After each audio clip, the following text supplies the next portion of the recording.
ఏం చేసావే మబ్బులను పువ్వుల్లో తడిపి తేనె సడిలో ముంచేసావే గాలులకు గంధం రాసి పైకి విసురుతావే ఏం చూస్తావే మెరుపు చురకత్తుల్నే దూసి పడుచు ఎదలో దించేసావే తలపునే తునకలు చేసి తపన పెంచుతావే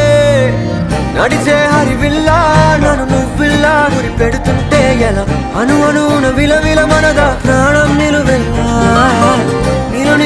నిలబడు పిల్ల గాలిపటం ఎగరకే అల్ల సుకుమారి సొగసునలా ఒంటరిగా వదలా